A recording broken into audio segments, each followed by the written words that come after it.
Le Togo fait face à des attaques djihadistes qui font de nombreuses victimes, une situation qui appelle à la solidarité et à la compassion.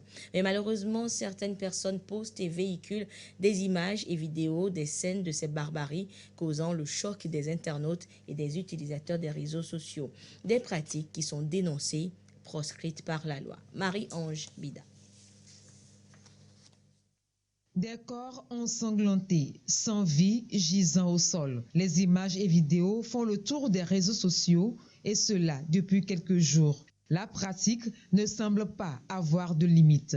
Et pourtant, elle va bien au-delà de la liberté d'expression. C'est le droit à la dignité humaine qui est bafoué, foulé aux pieds. Et ce n'est pas sans conséquence. Au nom de la mémoire de ceux qui ont perdu la vie par ces actes lâches de terrorisme, certains ont jugé nécessaire de faire circuler des images montrant nos morts, parfois dans leur sang, de manière choquante pour les familles, mais aussi pour vous et pour nous.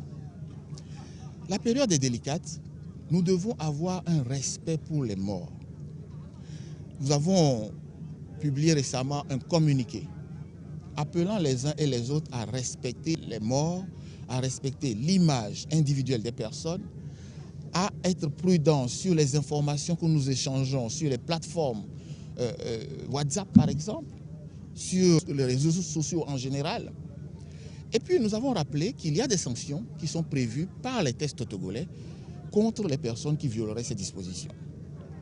Rappelons que nous sommes dans une guerre, que nos adversaires également s'informent et que les échanges que nous faisons, les informations que nous donnons, les documents administratifs que nous faisons circuler contribuent également à aggraver la situation sécuritaire parce qu'elles servent également à l'information de nos adversaires.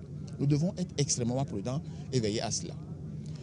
Le gouvernement restera ferme sur toutes les personnes qui violeraient ces dispositions. En un clic, nous partageons au quotidien des dizaines d'images. Il faudra désormais garder à l'esprit qu'au-delà de l'écran, c'est une vie, une personne qui est mise à nu. Aujourd'hui, nous sommes tous devenus des diffuseurs, on publie, donc il faut faire attention dans la publication. Qu'est-ce qu'on publie? Est-ce qu'il est possible de tout publier?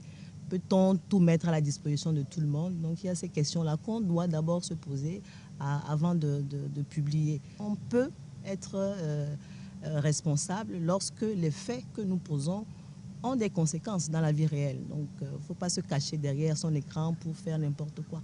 Les mêmes règles qu'on exige de nous dans la société doivent être respectées lorsqu'on est derrière son écran. Les réseaux sociaux, on ne peut plus s'en passer. Mais on peut décider de ne pas tout publier, encore moins des vidéos et images macabres qui choquent la sensibilité humaine.